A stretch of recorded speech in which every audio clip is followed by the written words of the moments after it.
In this podcast episode, Bob Lazar and Luigi Vendittelli join Joe Rogan to discuss the extraordinary story of Lazar's work at the secretive S4 facility, the recent film recreating those experiences with advanced CGI and minimal AI, and various fascinating topics around UFOs, alien technology, ancient civilizations, and the future of humanity. They delve into the technical details of the alien spacecraft Lazar worked on, the challenges in reverse engineering it, and philosophical reflections on human evolution, technology, and secrecy. Luigi Vendittelli, who spearheaded the meticulous recreation of Lazar's experiences, describes how the film relied mostly on traditional CGI techniques using Blender, with only about 10% involving AI. The team scanned Lazar's face to digitally de-age him and reconstructed the entire environment of S4, including props, actors, and the mysterious craft. Bob Lazar expresses profound amazement at the film's realism, especially the 3D immersive environments that made him feel as though he was transported back to the facility. The painstaking attention to detail, such as lighting, materials, and the atmosphere inside the craft, was pivotal in bringing his story to life authentically. Lazar recounts his 6-month tenure as a physicist working on back engineering an alien spacecraft, codenamed the Sport Model, at S4, a site located near Area 51. He describes the highly compartmentalized work environment, where scientists from varied disciplines were isolated and forbidden from direct collaboration, which hindered technological progress. Lazar reflects on the pressure and secrecy surrounding the project, as well as the intimidation tactics used to keep those involved from speaking out. He discusses the enigmatic disappearance or secrecy of coworkers like Barry, Renee, and Dennis Mariani. Central to the discussion is the alien spacecraft's power source, a reactor that utilizes the mysterious element 115, a material not known on Earth at the time of Lazar's work. Lazar explains how the reactor generated a repulsive gravitational field, enabling the craft to hover and move without traditional propulsion. The element was in a triangular disk form, bombarded with radiation in a cyclotron-like path inside the reactor. Despite efforts, government scientists struggled to recreate the element or understand its full metallurgical properties, which are thought to be vital to the craft's function. Researchers speculate that similar isotopic alloys involving bismuth and magnesium might relate to this material, emphasizing that the known physics could not explain the craft's behavior.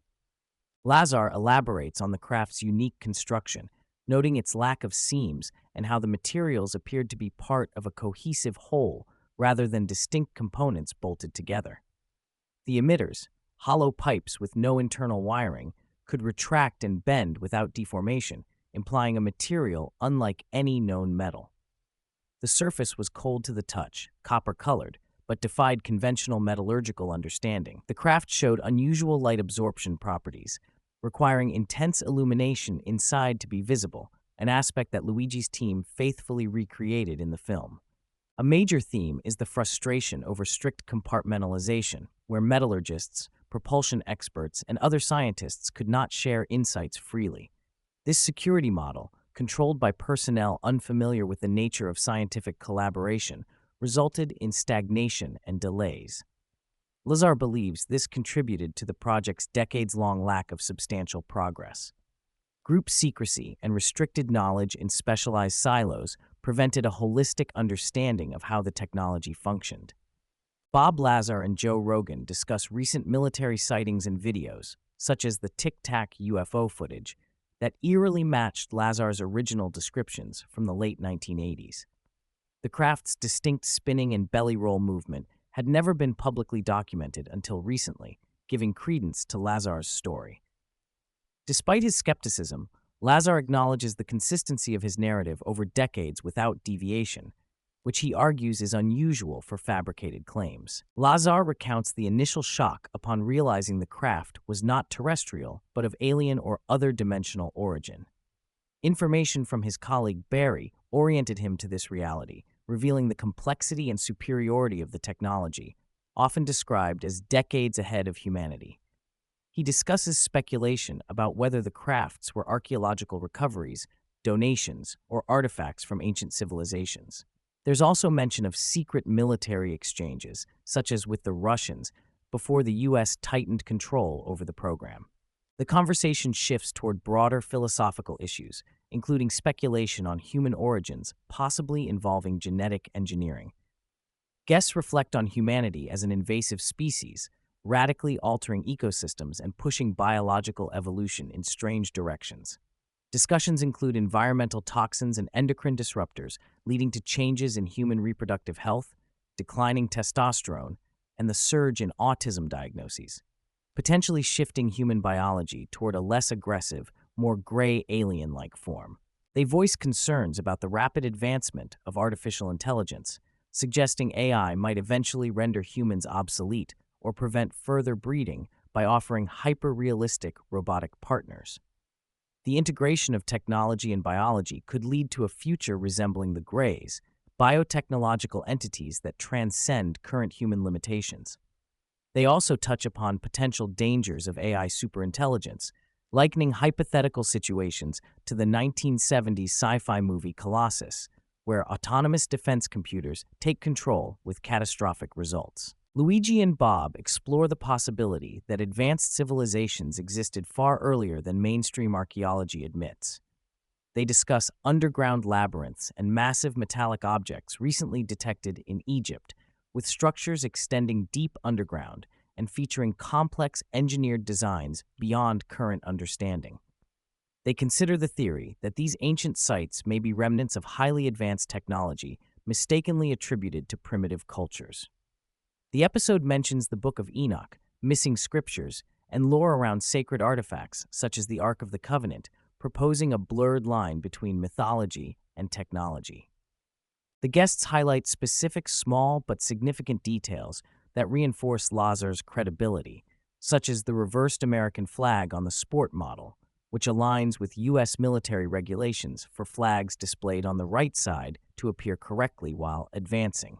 The documentary's film team meticulously recreated these details, including lighting conditions inside the craft and visibility angles, proving the authenticity of Lazar's observations since he could not have known such specifics without first-hand experience.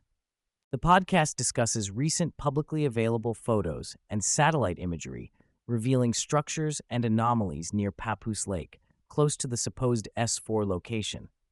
These images include what appear to be camouflaged hangar bay doors consistent with Lazar's descriptions.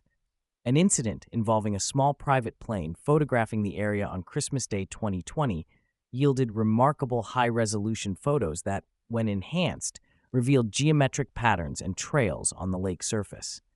This fuels speculation about active facilities possibly hidden from conventional observation. Lazar talks about the psychological and practical challenges of holding such classified knowledge, including decades of stress and attempts to suppress the memories or disassociate from the topic.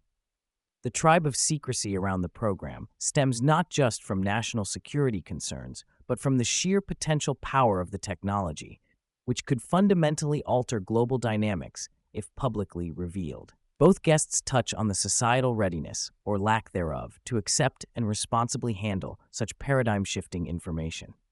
The episode emphasizes the necessity of communication and collaboration across scientific disciplines to unlock the secrets of the alien craft. The current or past compartmentalization is deemed counterproductive and contrary to the nature of scientific progress.